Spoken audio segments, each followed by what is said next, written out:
Me presento para todos, soy Sebastián Córdoba y como estudiante de Trabajo Social y militante de la Franja le damos la bienvenida al primer Congreso Virtual de Ciencias Sociales de la Facultad de Ciencia Política y Relaciones Internacionales.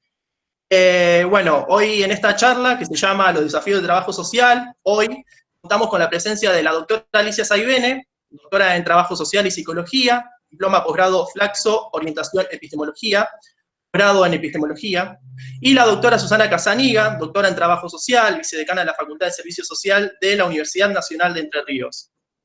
Ahora vamos a dejar para que ellas puedan explayarse, digamos, y cuando terminen la intervención cada una, vamos a abrir un espacio para que puedan hacer preguntas. Vamos a ir habilitando el micrófono para que vayan haciendo de a uno y no se amontonen todos. Así que bueno, si quieren arrancar. Bien, muy bien. Bueno, empezaré yo entonces, tal cual recién planteamos con Alicia.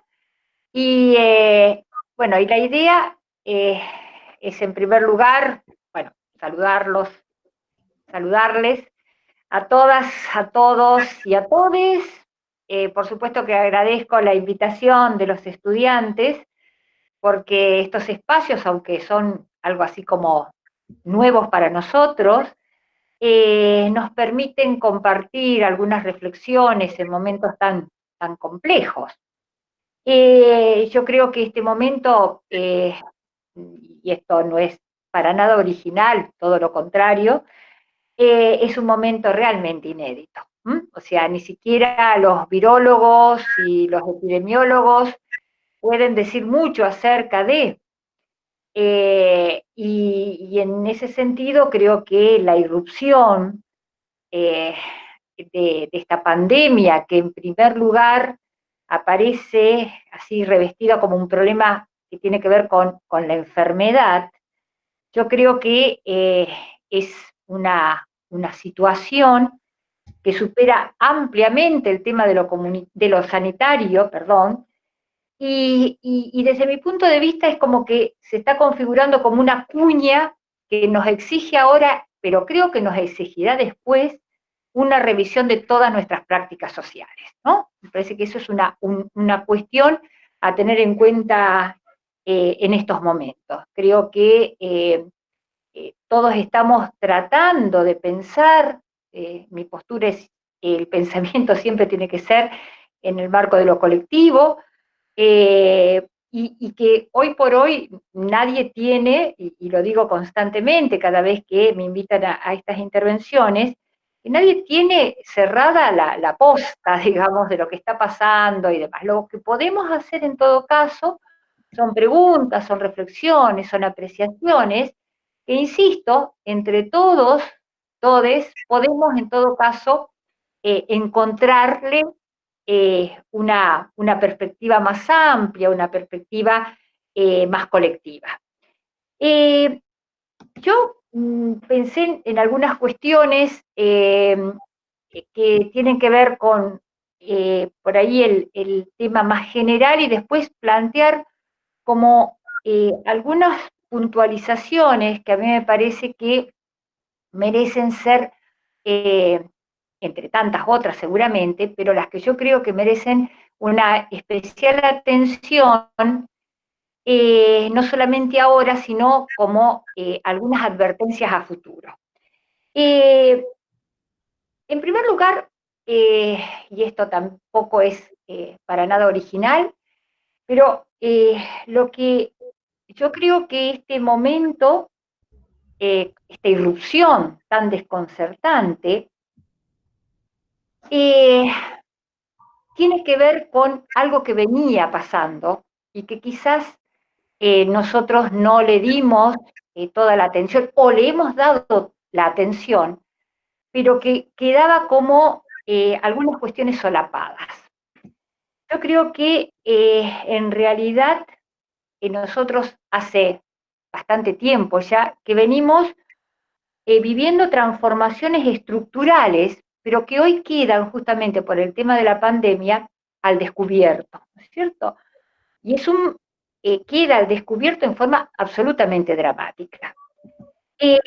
y yo puntualizo una de las tantas cosas que quedan al descubierto, pero me parece que una es justamente cómo este, digamos, sistema capitalista, neoliberal, patriarcal, y en estos lares también eurocéntrico, eh, ha logrado profundizar de manera obscena la desigualdad. No solo en nuestros países, en nuestras regiones, sino en términos realmente mundiales. O sea, esto me parece que es lo más patético. Nosotros venimos hablando de la desigualdad. Los trabajadores sociales hace mucho tiempo que venimos hablando de la desigualdad. Pero esta pandemia la deja absolutamente, digamos así, al descubierto. Y justamente otra de las cosas que deja al descubierto, desde mi punto de vista, es que para poder hacer esta gran brecha de la desigualdad, digamos, de la distribución desigual que hoy, a la que hoy, digamos, asistimos, se tuvieron que hacer muchas cosas, entre ellas desmantelar los sistemas de protección y de asistencia social. Así que esto justamente es lo que muestra la pandemia. Insisto, estoy tratando de ver qué transformaciones, de las tantas, pero cuáles son las que nos deja ver con mayor claridad esta pandemia. Entonces, ahí el tema que nosotros podemos decir, no es solamente en nuestros países, sino que este sistema globalizado, lo que deja ver incluso en los países que parecieran más sustentables, incluso que se nos ha puesto como modelos a seguir, queda a las claras, digamos, cómo es, digamos, totalmente incapaz de dar respuestas a problemas como hoy nos está presentando esta pandemia. Los sistemas de salud colapsados que hemos visto en Italia, España y Norteamérica, y bueno, excede ampliamente la situación de nuestros países latinoamericanos que siempre hemos pasado por estos problemas. O sea que es una prueba patente de que este capitalismo lo único que ha hecho fue desmontar, acrecentar, digamos, la desigualdad, profundizar la desigual redistribución de la riqueza, del poder y del saber. Dicho esto, me parece que es importante pensar que este es un virus que nos puede, digamos, afectar a todos, pero no es democrático. Es un virus absolutamente selectivo. Y sus criterios de selección tienen que ver con la clase, tienen que ver con el género, tienen que ver con la etnia, tienen que ver con las edades. Por lo tanto, digamos, la vulnerabilidad no puede, frente a este virus, no puede estar pensada solo desde las categorías epidemiológicas. Esto lo he dicho en varias oportunidades. La epidemiología nos ofrece como categoría de vulnerabilidad un tema que tiene que ver con la edad, digamos, y enfermedades preexistentes. Nosotros sabemos, digamos, que no es la vulnerabilidad respecto de este virus, estamos planteando este virus, ¿no es cierto? Tiene que estar entendida desde las propias condiciones de vida de las diferentes poblaciones. Esta es un aspecto que me parece sumamente interesante ponerlo a debate, porque también hace a cómo nosotros, los trabajadores y las trabajadoras sociales, podemos, digamos, intervenir en estos momentos. Yo creo que estamos transitando el día 61, si no hago mal los cálculos, desde que se decretó el aislamiento social provisorio y obligatorio. 2 meses en la que todos, digamos, hemos visto nuestra habitualidad suspendida. A mí no me gusta hablar de normalidad y anormalidad, ni siquiera de cotidianeidad. Para mí lo que ha quedado en suspenso es la habitualidad previa. Y estamos en todo caso también construyendo, digamos, otra habitualidad, y seguramente que luego de la pandemia tendremos que construir nuevas habitualidades. Pero en este caso, lo que a mí me parece importante, y yo lo he planteado en varias oportunidades y voy a insistir, en cómo este momento nos ha empujado a modificaciones que en realidad afectan no solamente nuestras actividades, afectan nuestros cuerpos y afectan nuestros sentimientos.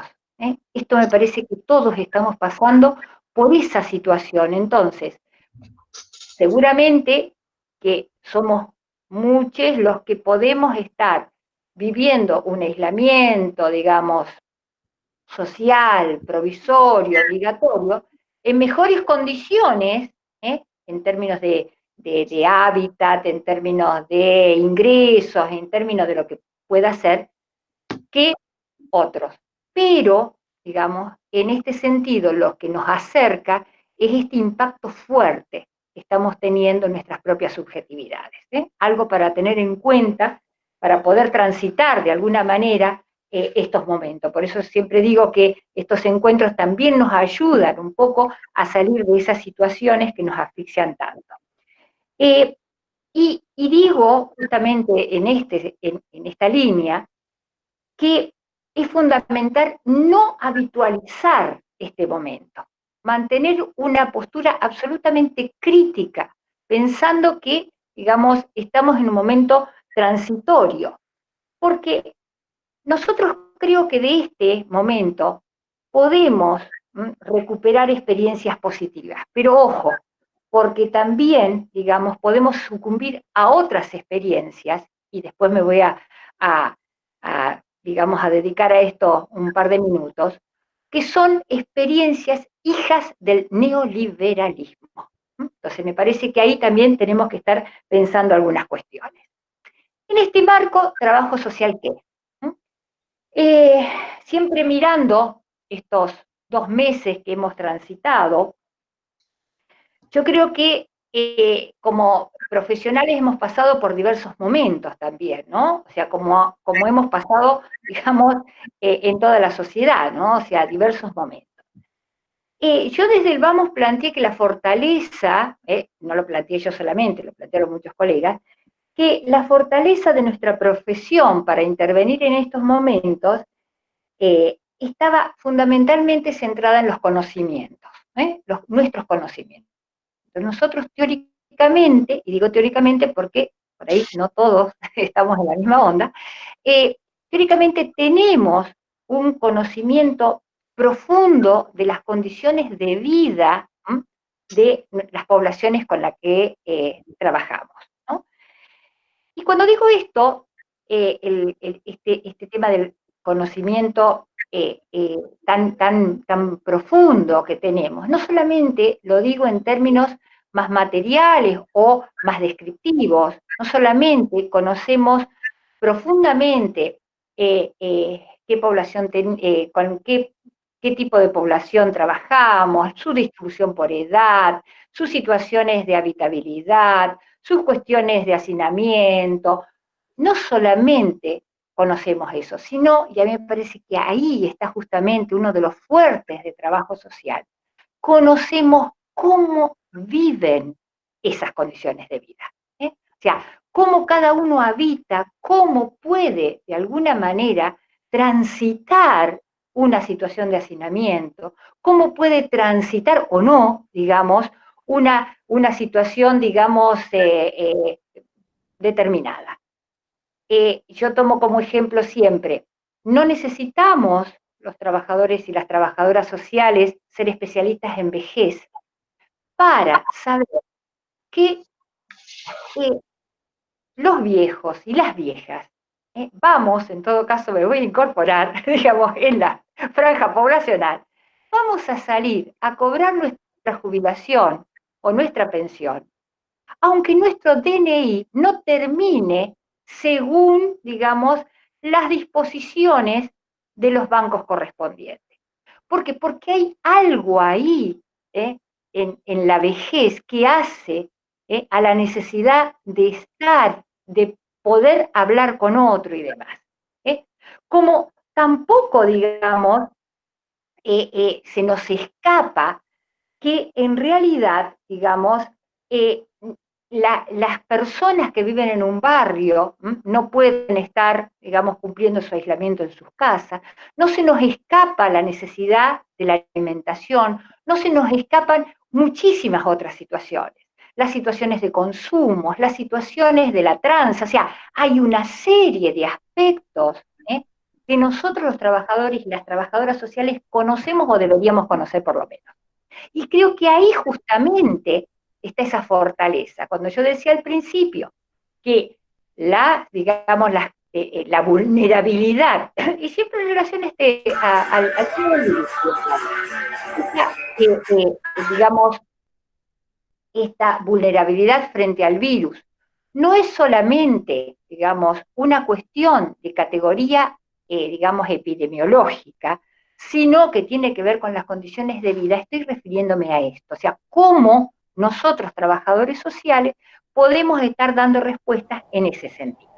Yo creo que el colectivo en general, más allá de, digamos, determinadas situaciones, ha respondido en forma muy interesante, muy interesante. Yo creo que nosotros tenemos algunas experiencias, o por lo menos yo he podido hablar con muchas colegas, yo sigo haciendo supervisiones en estos momentos y bueno, pues estoy en contacto con los colegas que están en la primera línea, y evidentemente, digamos, hemos sido muy creativos. Hemos logrado incluso ahí mismo en Rosario, yo ayer estaba leyendo en un diario lo que había sacado el Colegio de Trabajadoras y Trabajadores Sociales de la segunda circunscripción de la provincia de Santa Fe, dando cuenta de cómo creativamente se fueron planteando plataformas para el tema de recursos y demás. Hemos realizado intervenciones muy interesantes en relación a la IFE. Hemos realizado intervenciones muy interesantes en relación a cómo, digamos, hacer llegar a los niños, digamos, de situaciones más vulnerables, la posibilidad de mantener su relación con la escuela. O sea, ahí hay muchas cosas que se han hecho. A lo mejor, ha faltado alguna participación mayor en determinados comités de crisis y demás, pero bueno, eso también después lo podemos discutir y lo podemos revisar, ¿no? Nosotros tenemos que tener claro que en estos momentos, o sea, el discurso predominante es el discurso biologista. Entonces, tenemos que pelear con ese discurso, no quedarnos en que no nos dan participación. Pero bueno, insisto, esto después lo podemos ver. Otra de las cosas que me parece que trabajo social ha dado muestras digamos, de un crecimiento interesante, de una respuesta interesante, tiene que ver con la forma rápida en que también hemos salido con nuestras publicaciones, con nuestras intervenciones, con los ciclos digamos, de charlas, o sea, una serie de dispositivos hemos construido desde las organizaciones, desde los colegios, desde las unidades académicas, que nos pone realmente en el mismo, digamos, en la misma escala que otras disciplinas, ¿no? O sea, eso me parece que es sumamente interesante. Yo no recuerdo, a lo mejor, Alicia, vos te acordás, de alguna otra emergencia tan fuerte donde pudimos salir nosotros con tanta rapidez a decir algo. O sea, como que nuestra palabra tiene sentido, nuestra palabra vale y la hacemos valer. Siempre, como acostumbro a decir, en forma heterogénea. No es que todos han hecho lo mismo, sino que ha sido de diversas formas. Más allá de eso, de lo que yo estoy viendo respecto de trabajo social y sus intervenciones en estos momentos, a mí me gustaría puntualizar 3 aspectos. Uno es el tema de la virtualidad, que no solamente tiene que ver con nuestras intervenciones profesionales, sino también con nuestro lugar de profesores, ¿no? De docentes que estamos constantemente manejando estas herramientas. Yo creo que en términos de intervenciones profesionales, todos sabemos que el carácter intersubjetivo en el que nosotros intervenimos, digamos, define en cierta manera el curso de las estrategias. No solamente eso, nosotros sabemos que somos parte de los dispositivos de interpelación que posicionan y nos posicionan subjetivamente. O sea, esta relación con el otro, cara a cara, esta posibilidad de la conversación no solamente oral, sino corporal, esta posibilidad de mirar al otro, es absolutamente cortada cuando nosotros trabajamos con estas otras herramientas virtuales. Uno puede decir, bueno, pero ahora nos estamos mirando, pero hoy estaba escuchando a alguien que había estado trabajando y estudiando un poco esto, dice que cuando uno está en estas reuniones, está tan, digamos, puesto a estar tan concentrado en lo que está diciendo, incluso mirándose a sí mismo la mayoría de las veces, que no logra captar realmente la expresión del otro, ¿no? Entonces, estas herramientas, el mismo teléfono, nos corta esto que tiene, para mi gusto, un carácter central en la intervención. Yo creo que evidentemente en estos momentos no voy a satanizar el uso de estos dispositivos.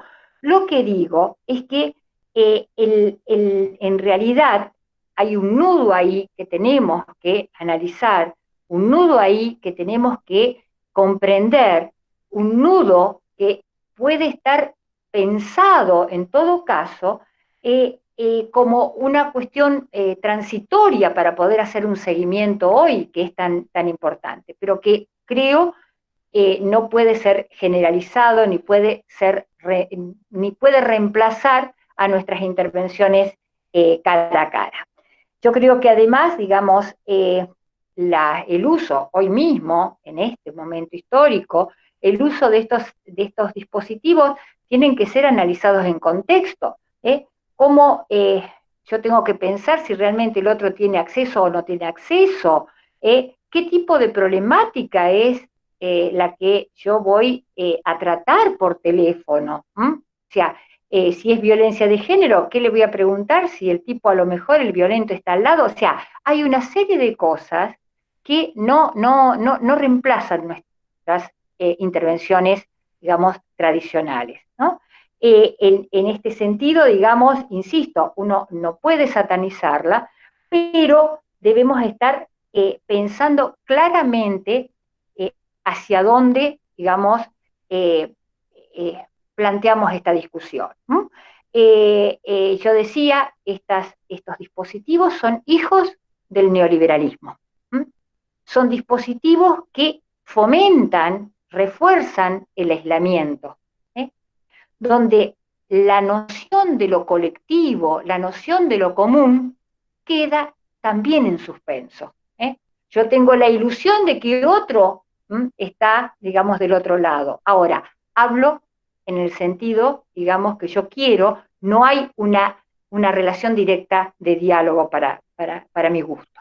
Por lo tanto, me parece que son, digamos, medios importantes a tener en cuenta para poder plantearlos a futuro. Yo siempre digo, los otros días estaba leyendo un autor que decía, el sistema, digamos, tiene la mala costumbre de siempre encontrar una excusa para seguir utilizando determinados medios que en algún momento se plantean como decepción. Entonces digo, ojo, no sea cuestión de que ahora, digamos, cambiemos algunas formas históricas intervención y recuperemos estas cuestiones más tecnológicas. Eso por un lado. Por el otro lado, el tema de la protección. Somos una profesión que se inscribe en el horizonte de los derechos.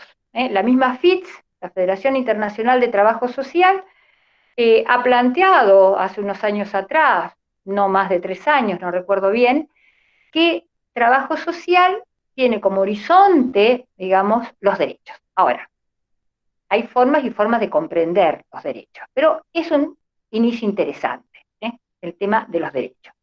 Por lo tanto, yo creo que hoy por hoy necesitamos repensar profundamente, digamos, nuestras intervenciones.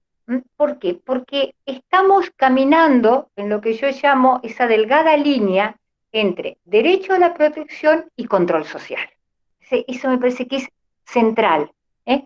Cómo nosotros estamos constantemente revisando estas intervenciones en ese sentido.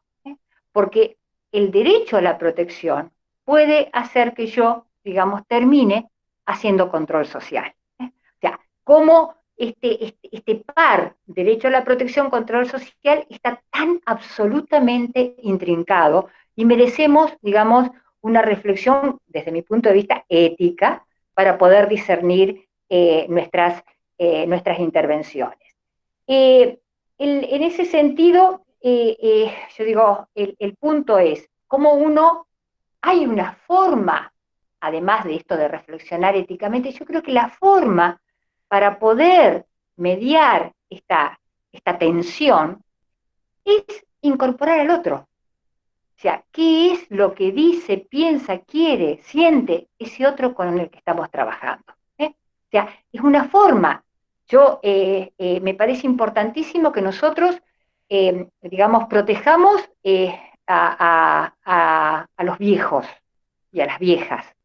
Ahora, ¿cómo podemos en esa protección, dándole la voz a ellos y a ellas, poder, vamos, transitar ese camino sin caer en el control social? O sea, me parece que ahí hay un punto reinteresante para que nosotros podamos trabajar. Hay otra cosa que es una postura muy ideológica, personal y compartida. Yo lo que creo que hay que fortalecer son los derechos colectivos. Desde mi punto de vista, solo fortaleciendo los derechos colectivos podemos construir y defender lo común. Lo común, en este caso, digamos, no se construye solo, digamos, desde mi derecho individual, sino desde los derechos colectivos que a todos nos asisten. Entonces, el tema es que lo común, desde mi punto de vista, siempre ha tenido, digamos, una gran importancia, pero hoy adquiere, digamos, un significado mayor desde mi punto de vista. Otra de las cuestiones creo que, insisto, son 3 que tomé, digamos, pero para tener más o menos en cuenta, es el tema del territorio. Si nosotros, y lo que voy a decir es muy general, por favor, porque yo sé que se trabaja en forma diferente y hay cosas bien interesantes, pero en general nosotros vemos, y a las pruebas me remito de lo que está pasando, digamos, en las villas de Cava, de Ciudad de Buenos Aires, nosotros lo que vemos es que quienes se han puesto realmente, digamos, la pandemia al hombro, digamos, han sido las organizaciones sociales. En segundo lugar aparecen las escuelas y los centros de salud. O sea, pero fuertemente son las organizaciones sociales. Yo ahí creo ver un problema importante de problematizar. Y yo creo que tiene que ver con cuánto Estado y cómo está presente en esos barrios, digamos. Y por otro lado, cómo estamos interviniendo profesionalmente. Y cuando digo intervención profesional no hablo solamente de los trabajadores sociales, sino que hablo también de todas aquellas profesiones que trabajan en lo socioasistencial. Desde mi punto de vista, la reducción de los presupuestos en todo lo que sea protección y asistencia social ha hecho evidentemente que los enclaves estatales en los barrios estén disminuidos y, digamos, y precarizados, eso sabemos. Pero desde el punto de vista de lo profesional, y esto es para gran debate, lo pongo nomás como título, yo creo que, por un lado, la focalización de las políticas sociales, que venimos arrastrando de tanto tiempo, y por otro lado, las especializaciones, me parece que han calado demasiado nuestras intervenciones y nos cuesta profundamente trabajar, digamos, en forma integral. Insisto, es para discutir, estoy planteándolo así como algo que habría que profundizarlo, investigarlo y demás, ¿no? Por eso yo en realidad creo que hoy corresponde, y corresponde no solamente ahora, sino para una salida, tenemos que problematizar el concepto de territorio, de barrio y de comunidad. Si me permiten, quiero sacarle todo, digamos, el polvo conservador que por lo general tiene este concepto de comunidad, para recuperarlo en términos de trabajar lo común. O sea, ahí creo que tenemos que también estar pensando un poquitito más intervenciones profesionales. Y para ir cerrando, no sé cuánto tengo, pero para Sebastián, ¿cuánto hay más o menos?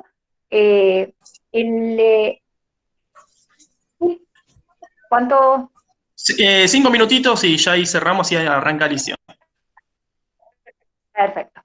El tema del después, el después. Yo creo que nadie sabemos el después.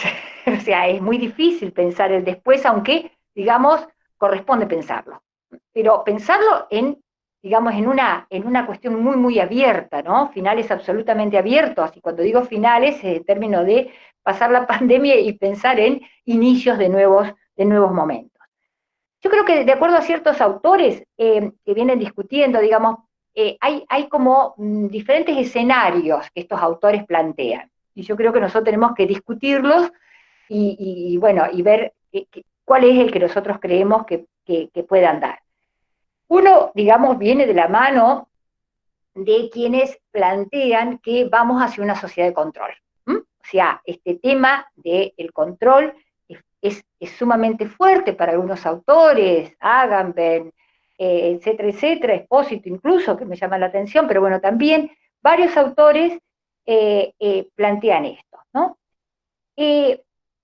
Yo creo que en realidad la pandemia dio lugar a grandezas, pero también a muchas chiquezas, ¿no? Como decía Rep en algún momento. ¿Por qué digo esto? Porque ha aparecido en forma muy peligroso, digamos, esta práctica de la delación. Está bien que nos cuidemos entre todos, me parece muy bien, pero hay ahí un punto en el que yo observo que volvemos a plantear un individualismo muy, muy exacerbado, digamos, y que lleva a posibles prácticas muy peligrosas desde mi punto de vista.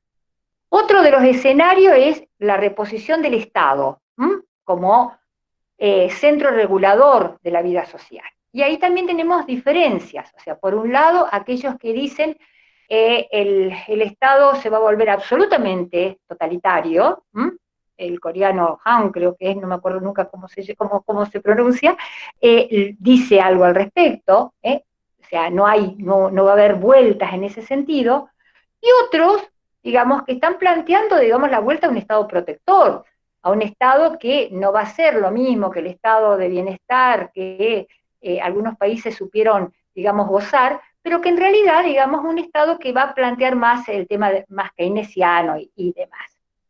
Y hay quienes, un Zizek, en realidad, que plantea que, bueno, que vamos hacia la posibilidad del socialismo y, bueno, la caída del capitalismo y vamos a ser todos ahí nuevos ciudadanos. Yo creo que en realidad no vamos a salir como ingresamos, eso es así, es un proceso.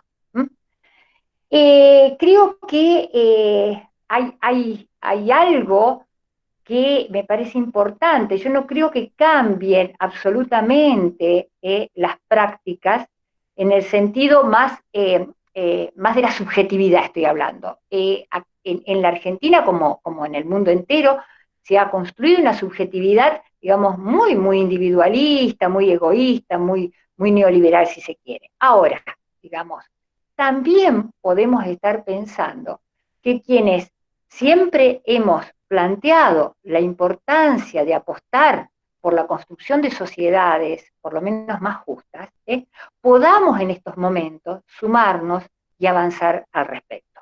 Yo creo que trabajo social, digamos, es un momento para el trabajo social de fortalecimiento de la profesión. Creo que nosotros deberíamos aprovechar este momento para desplazar todo voluntarismo y posicionarnos claramente en una reflexión crítica, digamos, desde cuestiones éticas, desde horizontes políticos. Y ya para terminar, como acostumbré a despedirme en estas últimas intervenciones que he hecho, les digo que cuando nos veamos volveremos a abrazarnos. Chao. Gracias a todos.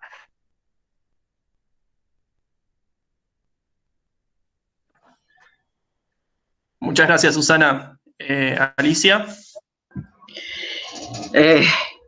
Bien, Susana. Uno no se puede abrazar, pero no podemos aplaudir. Sí. Yo vuelvo a decirles lo que les dije hace un ratito. Pido disculpas porque tengo la voz horrorosa, con algún problema que me está afectando y que hace que suene vieja, vamos a decirlo ya que estamos así, vieja. De lo que se trata hoy con ustedes, y me alegro de ver un montón de gente conocida, como está Valeria, sí, a vos, y después gente mía, Alguien me decía, ¿por qué decís tuyos? Y qué sé yo, son como hijos, un poco así. O hermanos, con la su. Los desafíos del trabajo social hoy. Yo creo que Susana nos hizo un panorama de tipo sociopolítico global y de algún modo entró en algunos intersticios de cómo trabajo social en general podía ubicarse en este nuevo contexto que una vez más nos atraviesa, digo una vez más porque a los que tenemos la edad que tenemos nosotros, yo soy mayor que Susana, pero más o menos, no es la primera vez que nos toca atravesar esto, como decía una amiga, che, no hay derecho. Estuvimos en los 70, estuvimos con las dictaduras, estuvimos con las democracias, ahora esto, no es justo que nos toque todo. Eso se llama vejez. Entonces, eso se llama muchos años.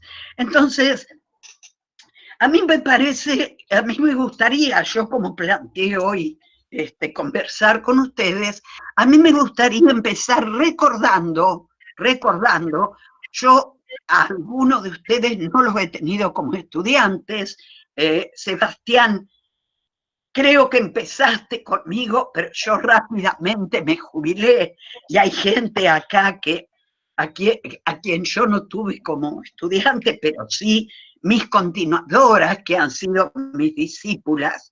Entonces, pero me han leído. Entonces, saben esto que yo digo constantemente, que trabajo social está orientada políticamente, es una profesión orientada políticamente. Yo algunas cosas necesariamente voy a repetir lo que Susana dijo, posiblemente de otro modo, pero conceptualmente de la misma manera. Y esto quiere decir, entre otras cosas que ya vamos a ir viendo, esto quiere decir que trabajamos por los derechos. Como dice Susana, ¿de qué hablamos cuando hablamos de derechos? Bueno, ya vamos a ir viéndolo con un poco más de detalle, posiblemente. Cuando hablamos entonces de trabajo social orientado políticamente, también tenemos que reconocer que el trabajo social permanentemente ha trabajado inserto en las crisis. Nuestras crisis, las crisis en las que el trabajo social se involucra permanentemente, son por lo menos de dos tipos. Son las crisis singulares, aquellas que afectan a las personas o pequeños grupos o pequeñas comunidades con las que trabajamos, y son colectivas, como la que estamos trabajando ahora, sí, interviniendo ahora, o algún otro tipo de crisis de tipo política, de tipo político-militar, que excede el marco de lo singular de lo que planteaba recién. Este tipo de crisis, estos tipos de crisis a las que nosotros estamos acostumbrados, o más que a lo que estamos acostumbrados, que forman parte. Yo escuchaba a Janina Muñoz, que están también en un proceso de integración virtual con los colegas de este tipo, y ella también empezaba haciendo un recorrido muy interesante de tipo histórico, de cómo trabajo social ha intervenido permanentemente en las crisis. O sea, somos una profesión que trabaja en las crisis. Y si ustedes me permiten un ejemplo muy clave para los santafesinos, cuando en Cañada de Gómez fue en el 2000, creo, fue aquella inundación que arrasó con toda una barriada, con toda media ciudad prácticamente, y nos llamaron a los trabajadores sociales y miembros del equipo interdisciplinario a intervenir para sacar adelante a la población. La gente con la que nosotros trabajamos, la gente allí, los voluntarios, nos decían, ¿cómo hacen ustedes? ¿Cómo hicieron ustedes para organizarnos tan rápidamente? Y yo le dije, porque estamos acostumbrados a trabajar en la crisis. Esto es lo que nos identifica, porque nosotros estamos justamente atravesados por la crisis, es que podemos trabajar estratégicamente, es que nos podemos dar estrategias adecuadas para rápidamente, como decía Susana, establecer alternativas que nos permitan, quizá cada vez de manera mejor, quizá cada vez más adecuadamente, quizás estemos cada vez más afianzados en las respuestas que podemos dar, pero que en todo caso estamos más acostumbrados a responder, no de una manera normativa, sino de una manera estratégica. Nosotros sabemos hace mucho tiempo que no podemos responder de una misma manera a situaciones críticas que son absolutamente diversas. Entonces, si nosotros pensamos en las estrategias, y yo tomando a Robert y a Mario Testa, considero las estrategias como procesos orientados a ganar poder, y por lo tanto la puedo pensar como aquellos procesos que son globales, creativos y flexibles. Obviamente nos permiten intervenir en situaciones colectivas o singulares con las características que cada una de estas situaciones tiene y que tenemos que poder reconocer de una manera cada vez más adecuada. Pero también yo tengo que considerar acá dos cosas, que cada vez que establecemos una estrategia tenemos que pensar en las resistencias que estas estrategias llevan consigo. No hay estrategia que no, y esto lo decía Foucault no solamente, pero no hay estrategia que no esté acompañada de un proceso de resistencia. Y también quiero recordar con ustedes que el neoliberalismo es absolutamente capaz de establecer estrategias que le han permitido llegar al momento en el que estamos de la manera más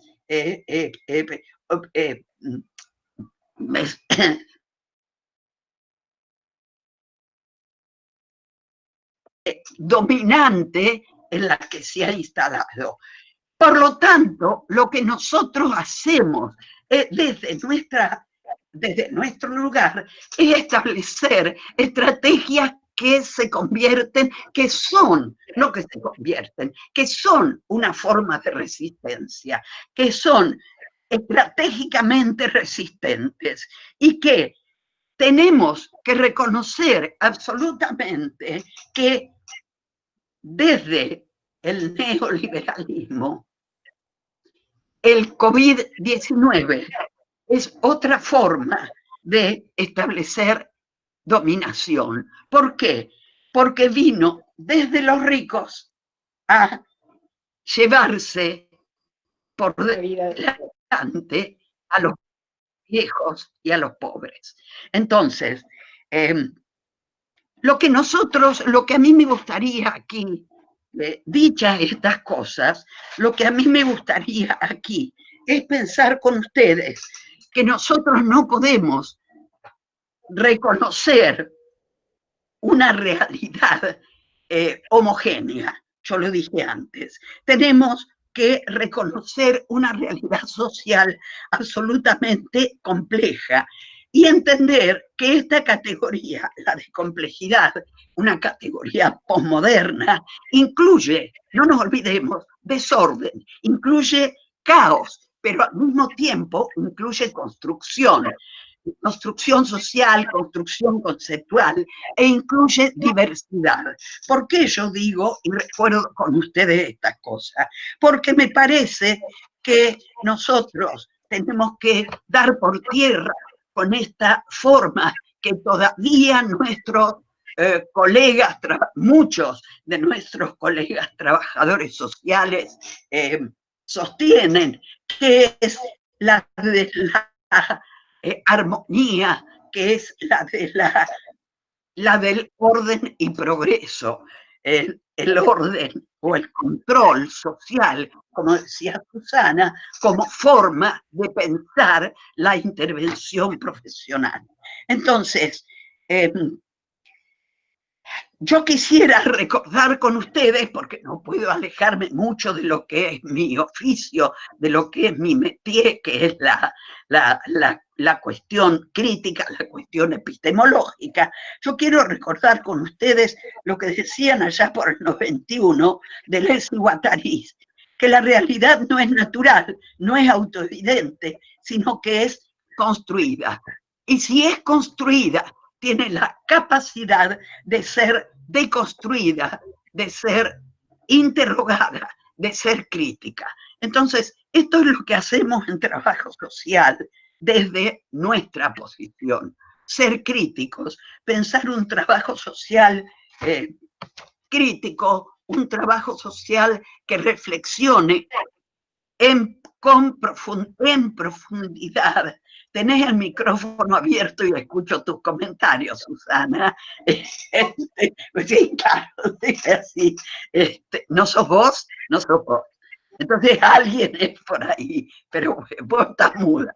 Bueno, entonces esta capacidad crítica que tiene que permitirnos reflexionar con profundidad respecto de qué hacemos, por qué lo hacemos y en base a qué elementos nosotros podemos desarrollar, yo tendría que tomar un vaso de agua y no traje, nosotros podemos desarrollar un trabajo social que realmente se plantee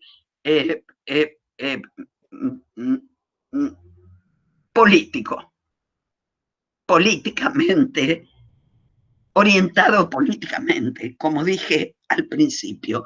Entonces, lo que yo recuerdo en agosto del año pasado, Susana, no pudiste ir, cuando una colega hizo una interesantísima presentación hablando de la teoría crítica, refiriéndose solamente al marxismo. Entonces yo después, cuando me toca a mí intervenir, le decía que no nos olvidemos que Foucault hablaba en forma crítica de esta muerte del tradicional pensamiento marxista de la revolución social total, y que en todo caso de lo que teníamos que hablar es de la posibilidad de trabajar con la idea de complejidad que nos permite pensar en múltiples escenarios. Hay diversos escenarios diversos que cambian según cómo se mueven distintos actores. Esto también forma parte de lo que conocemos con el nombre de estrategia. Una estrategia tiene que tener la capacidad de poder leer distintos actores y distintos escenarios que se mueven permanentemente. Por lo tanto, un programa no puede ser nunca normativamente establecido, sino estratégicamente pensado. O sea que tiene que tener la capacidad de cambiar, moverse, movilizarse en la medida en que los actores y los escenarios cambian. Hay un autor, el último autor del funcionalismo, un gran pensador. En la Argentina no se trabaja mucho, yo digo por suerte, que es Luhmann, que el criterio fundamental de este autor es que metodológicamente hay que, para poder conocer, hay que reducir la complejidad. Y no hay nada más, no hay nada que me ponga los pelos más de punta. ¿Por qué? Porque reducir la complejidad significa justamente dejar de lado todos los elementos que componen de la manera más abierta una situación que permite que aún esa singularidad pueda ser leída desde múltiples lugares. Tenemos un colega y amigo, Saúl Paz, que dice que cuando yo estoy enfrente de un usuario, no estamos solamente dos discursos, sino que hay miles de discursos que nos atraviesan. No soy yo solamente trabajadora social, sino que yo soy muchas más cosas, además de trabajadora social. Y no es él o la persona que está enfrente mía, mujer golpeada, adicto, etcétera, sino que también tiene muchos más elementos que lo atraviesan y discursos que nos atraviesan a ambos, y que en ese momento que estamos él y yo, ella y yo, solos, frente a frente, nos pueden plantear escenarios diferentes. Entonces, yo creo, para volver a esto de reducir la complejidad, yo digo, hace bastante tiempo, lo escribí hace año y medio para presentarlo en Colombia y lo digo desde entonces. Negarse a reducir la complejidad es una posición ética con implicancias políticas. Negarse a reducir la complejidad es una posición ética con implicancias políticas. Lo repito porque me interesa mucho que esto quede bien asentado. ¿Por qué? Porque esto permite restaurar las singularidades, porque esto permite volver a retomar todo lo que tiene que ver con lo local, todo lo que tiene que ver con lo diverso. Yo hablaba recién de desorden y caos, hablaba de construcción y hablaba de diversidad. Entonces, si yo reduzco la complejidad, pierdo todo esto. Y perder todo esto, y esto tiene mucho que ver con lo que Susana nos planteaba hace un rato, la necesidad de restaurar las singularidades, de restaurar lo local, de restaurar lo diverso, es lo que a mí me va a permitir elaborar las estrategias o las resistencias, según como sea el caso, que me permitan elaborar las intervenciones. Yo creo que la complejidad, si bien apareció como concepto en el siglo XX, es claro, de la mano de Lévi-Strauss, básicamente, cuando él hablaba de cómo las sociedades simples dejan esta categoría y pasan a ser complejas cuando la población deja el campo para ir a la ciudad a trabajar a las fábricas. Entonces, estas familias organizadas de una manera simple, si ustedes quieren, empiezan a complejizarse porque lo urbano empieza a desmembrar esta relación familiar y empieza a construirla. Y él lo decía la década del 50, ni pensemos cómo podemos. Hoy, cuando se habla de identidades diversas, cuando se habla de géneros, de identidades y géneros diversos, cuando se hablan de espacios familiares absolutamente diversos, cuando de cualquier elemento en el cual nosotros tengamos que intervenir, va a estar la necesidad de construir o reconocer críticamente esta complejidad que lo convierte en una singularidad, que es donde tenemos que intervenir. Por eso yo decía que esta categoría, que es básica en el siglo XXI, tiene una estrecha relación con la intervención social. ¿Por qué? Porque nos permite construir perspectivas múltiples de intervención. Nunca fue, pero si nosotros hablamos de Mary Richmond, ella trabajaba con algunas, yo tengo un artículo que escribí y está publicado hace un par de años, donde tengo una posición antagónica al planteo que hace nuestra querida colega Viviana Travi respecto de las pioneras que trabajaban, sobre todo Mary Richmond, que trabajaban con algunas categorías y con algunos escenarios casi homogéneos, diría. Y yo en este momento pienso que la construcción de perspectivas múltiples de intervención nos alejan absolutamente de aquellos planteos que, por supuesto, tienen que ver con que pasó un siglo, pero también hace un siglo la realidad era turbulenta. Y, si ustedes me permiten, y la mirada fuera diferente, también era compleja.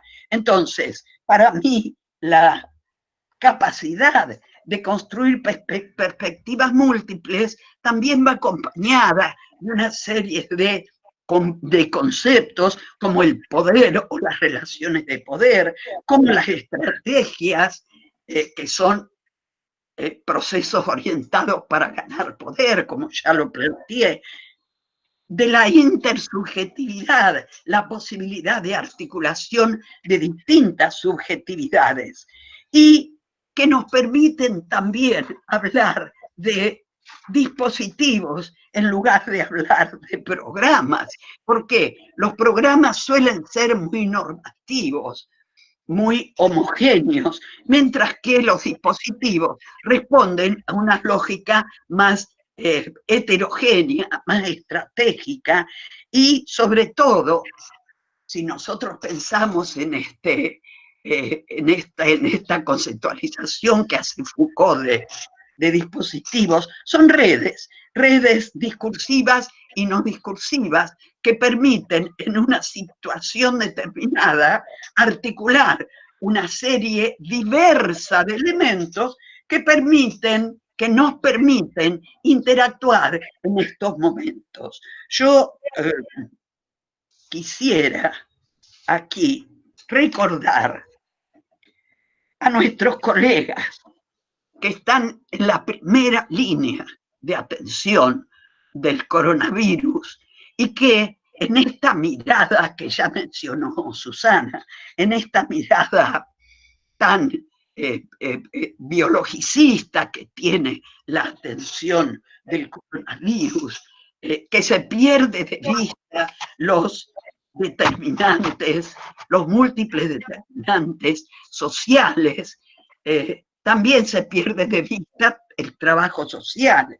Y también y los dispositivos que este trabajo social de esta primera línea está llevando adelante, y que muchos de ellos, como ya mencionó Susana, muchos de ellos están siendo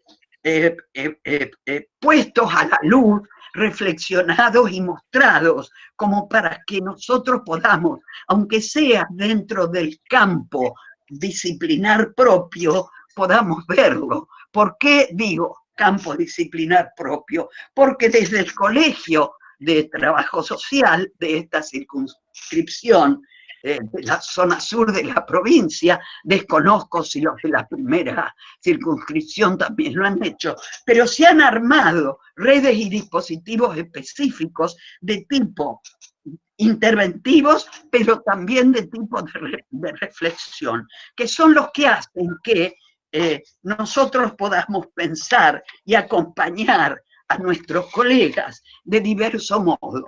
Nosotros digo, el Centro de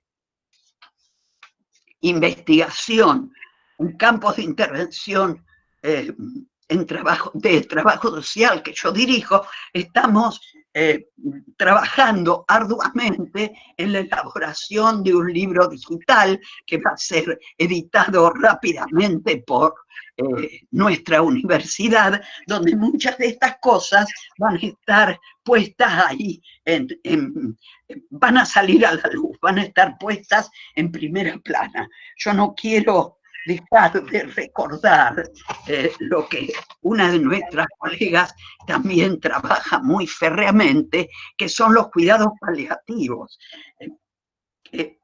No nos olvidemos que el 80% de los muertos por el coronavirus somos nosotros los viejos. Entonces, digo porque yo soy una de las que forma parte del grupo mayor de riesgo. Yo no sé cuándo voy a salir de mi casa.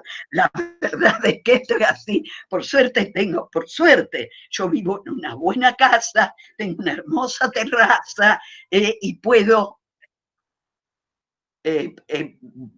decir que tengo comodidades como para que este aislamiento me afecte menos, lo cual no quiere decir que no me afecta, porque yo, como cualquiera, necesito los abrazos, y es lo que no tenemos. Yo quiero terminar, no sé cómo estoy con el tiempo, Sebastián.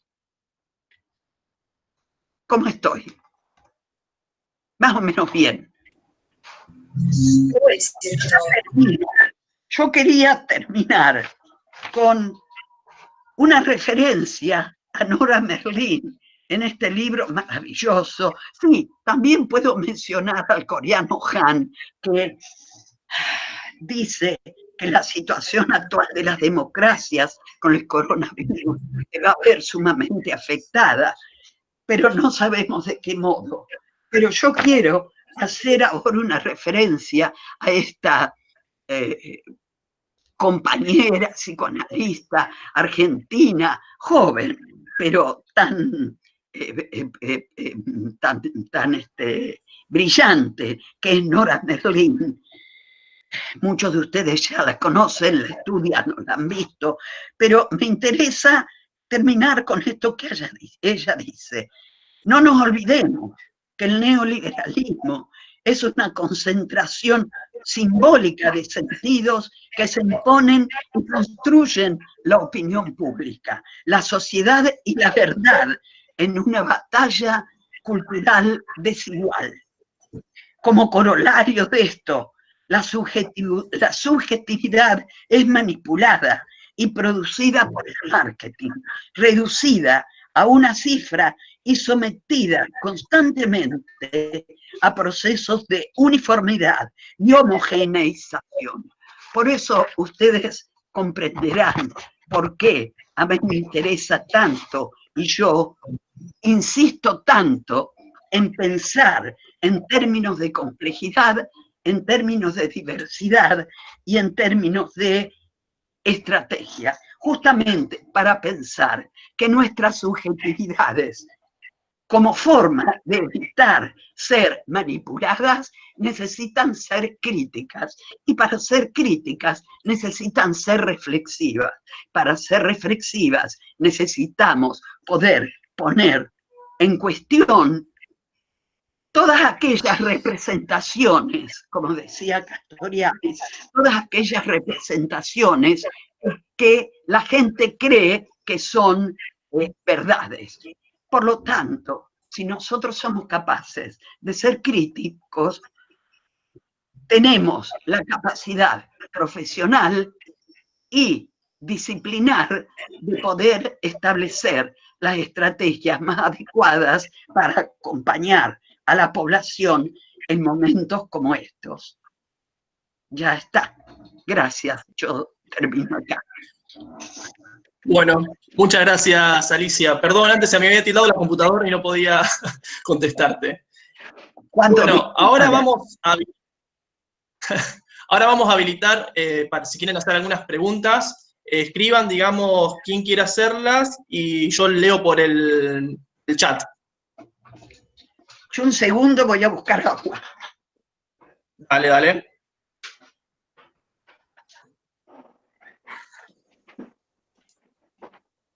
No sé si alguien quiere hacer alguna pregunta.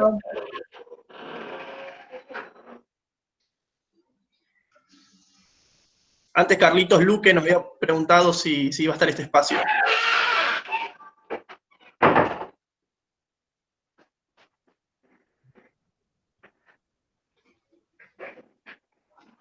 Acá estoy. Acá estoy yo también. Acá Carla Jaime nos había puesto que somos estrategas ante la crisis. Desde el trabajo social defendemos la intervención del Estado que regula las relaciones sociales. Pero este es un Estado capitalista que se requebraja ante la pandemia, pero seguirá porque no tenemos otra alternativa. Debemos favorecer las prácticas comunitarias ante esta emergencia sanitaria, defender nuestros territorios. En San Luis, el Colegio de Trabajo Social no tiene protocolo. Tenemos un GOBI provincial que ha delegado tareas que nos corresponden a los agentes sanitarios. ¿Y quiénes serían los agentes sanitarios?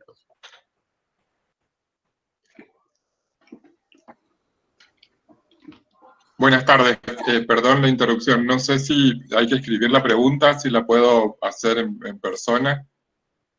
Bueno, hacela, Carlitos, no pasa nada. Bárbaro, buenas tardes. Primero, antes que nada, presentarme, soy Carlos Luque, de Rosario, soy docente, docente reemplazante, o sea que por el momento desempleado, digamos,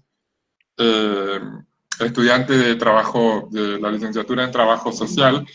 Las escuché muy atentamente, me encantó la apuesta, y entre una de las cosas que anoté como un indicador fue cuando hablaban de que cuando realizamos trabajo social o cuando se realiza, digamos, las intervenciones desde el trabajo social, una de las cosas fundamentales, creo que fue Susana quien lo dijo, si no me equivoco, era incorporar al otro como primer medida. Lo segundo que me anoté como muy importante era la parte en la que se habló de fortalecer los derechos sociales, los derechos colectivos. Entonces, mi duda y mi pregunta para dos personas con tanto renombre como ustedes es, hoy en día y ante la actual situación que nos convoca, que nos atañe a todos, la pandemia del COVID-19, ¿ustedes creen que de alguna manera el colectivo LGBTI está incorporado dentro de estos derechos o dentro del incorporar al otro? ¿Creen que reciben la misma atención y la misma asistencia que recibe, por llamarlo de alguna manera, una persona cis? ¿Y de qué manera se vive, digamos, las realidades del colectivo LGBTI? Y las escucho y después, si me permiten, quiero comentar algo más. ¿Puedo contestar, Sebastián, cómo hacemos? Sí, sí, sí. Dale, tú sí. Bien. Ya, cuando yo planteé este tema de que por ahí uno escucha que el virus es democrático, y yo planteo que no es democrático, sino que es muy selectivo, ¿no es cierto? Es tan selectivo como, digamos, la diferenciación social que existe en el seno de la estructura social. En este sentido, digamos, yo decía que hay esa selectividad tiene que ver con la clase, con el género, tiene que ver con la etnia, y creo que me faltó decir con, digamos, las disidencias o las opciones, digamos, sexuales y de edad. O sea, yo creo que sí. Nosotros estamos en una sociedad donde estas diferenciaciones y las discriminaciones son fuertemente marcadas. Por lo tanto, digamos, el virus va a operar de la misma manera en estas marcaciones de la sociedad. Yo creo que sí, que hay una gran, digamos, una gran dificultad para, digamos, que en general se incorpore a estos colectivos. Cuando yo digo incorporar al otro, estoy pensando en el otro en el más amplio de los sentidos, ¿no es cierto? El otro con el que trabajamos, lo digo otro en términos genéricos, digamos, y más filosóficos en todo caso.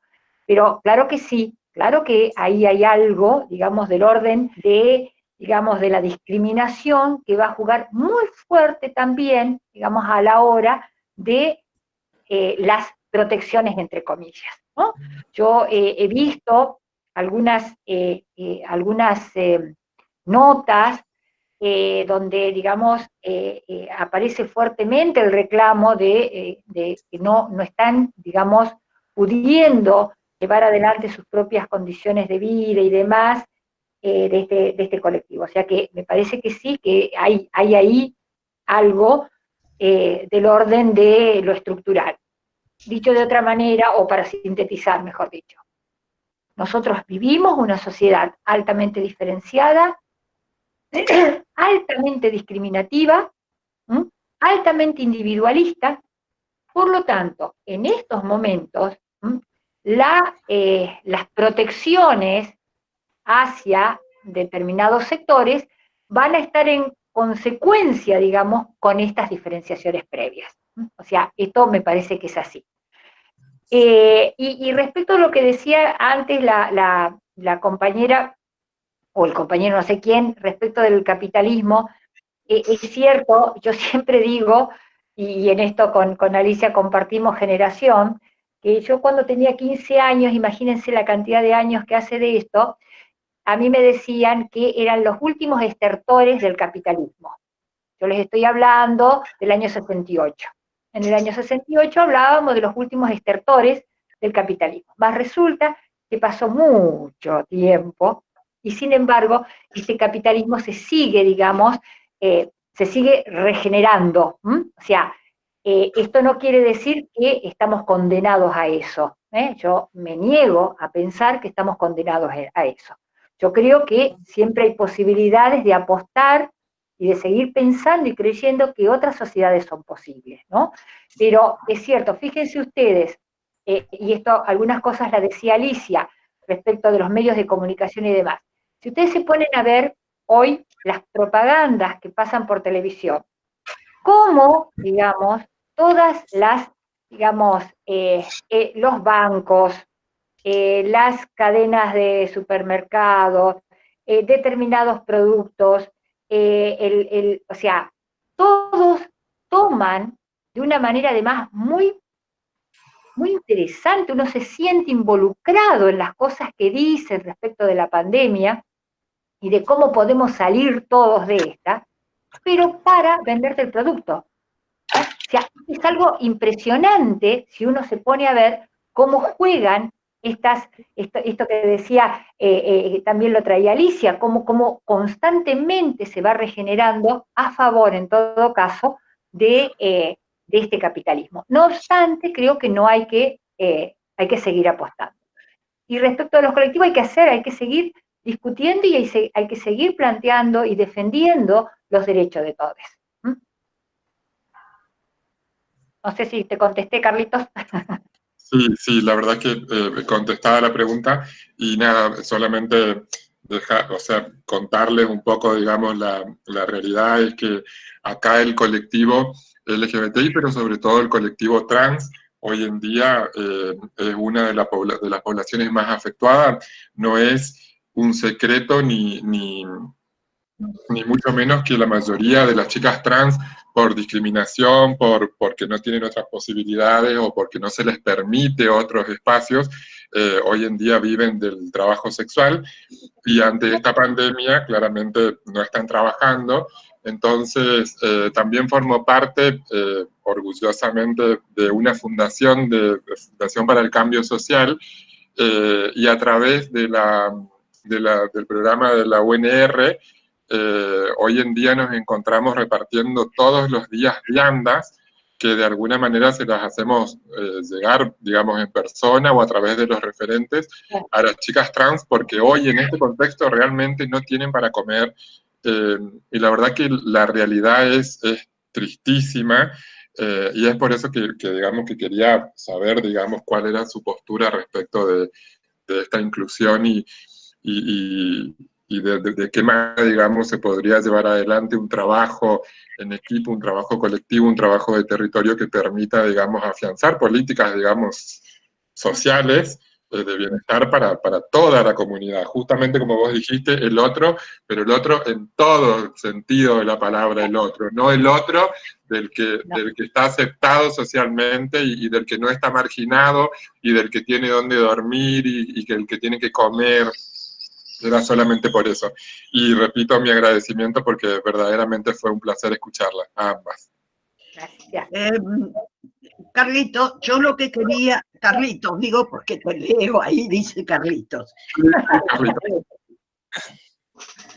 La Argentina tiene el beneficio de contar con algunas leyes que en el siglo XXI dieron un poco más de alivio al colectivo LGBT, etcétera, etcétera, etcétera.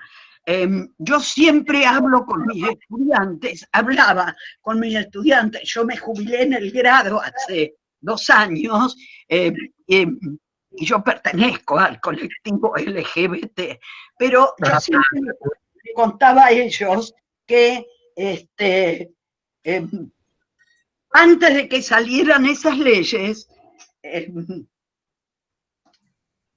para mí era trabajar con un ejemplo de un sector minoritario en cuanto a los derechos, no es una cuestión de cantidad, pero que tenía que ver con cómo nosotros, trabajadores sociales, teníamos que actuar y considerar que trabajo social no es solo trabajar con la pobreza, no es solo trabajar con pobres. Entonces yo tenía un par de ejemplos. Los y las homosexuales, vos dijiste las chicas trans, como después hablaste de ejercer la prostitución, dije, bueno, pero son las y los chicos trans, también. También ahí tenemos que usar el les, si vos querés. El les, sí, totalmente de acuerdo. Después, cuando salieron 2 o 3 leyes en la Argentina, la del matrimonio igualitario, que permitió el acceso a muchas leyes, obras sociales, herencias, etcétera, etcétera, y luego la identidad de género, que amplió bastante el panorama de beneficios para estos sectores, y por lo tanto yo le decía a mis estudiantes, así como en un tono en broma, yo me quedé sin ejemplos prácticamente, y entonces usé el ejemplo de mi mamá de los discapacitados. Entonces contaba cómo ella, viviendo en un edificio de pleno centro, en silla de rueda, no quisieron nunca ponerle la rampa porque quedaba feo. Entonces yo digo, nosotros tenemos que mirar con muchos ojos, porque no todos los que creemos que son los otros discriminados son solamente esos otros discriminados, porque a veces también los que se consideran discriminados discriminan, porque hay una reproducción de las relaciones de dominación que nos atañe a todos. Esto, digamos, como alguien me decía, ¿cómo vos decís que sos postestructuralista y hablás con categorías marxistas? Le digo, vos nunca leí, yo te mando a leer espectros de Marx, de Derrida, para que entendamos que nunca vamos a dejar de hablar de Marx. Pero en todo caso,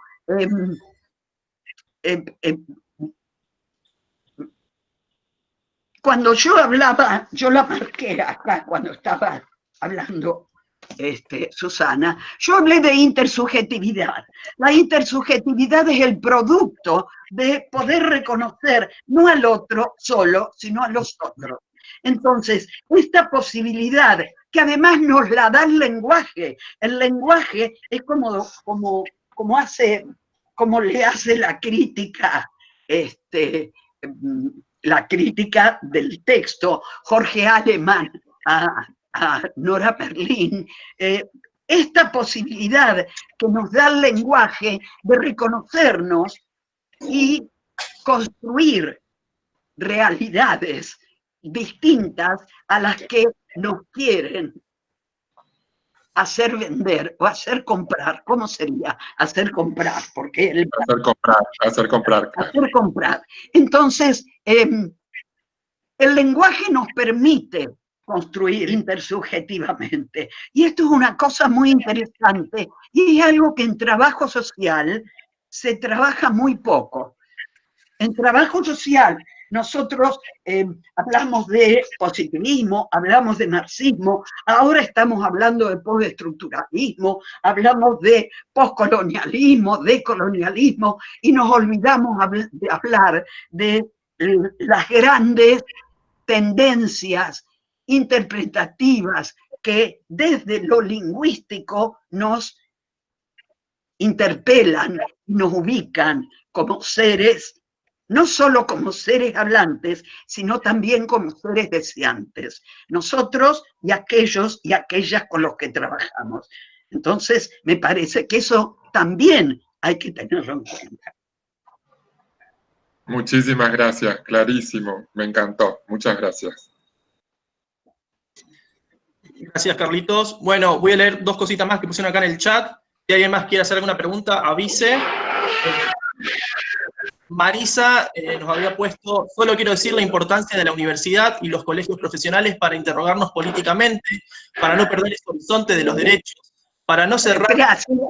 Seba, espera que no te escuché, porque algo pasó, no sé si fue mi gata que recién lloraba porque no le estoy... A lo mejor alguien dejó Ok, a ver, empezá de nuevo, por favor. Vale. A lo mejor está algún micrófono abierto y bueno, no se escuchó bien. Marisa nos dice, solo quiero decir la importancia de la universidad y los colegios profesionales para interrogarnos políticamente, para no perder ese horizonte de los derechos, para no cerrarnos en nuestras contradicciones, sino admitir nuestras complejidades. Y después, Yasmín Villamizar Sí, dice, colombiana. Es una colega que está haciendo el doctorado con nosotros.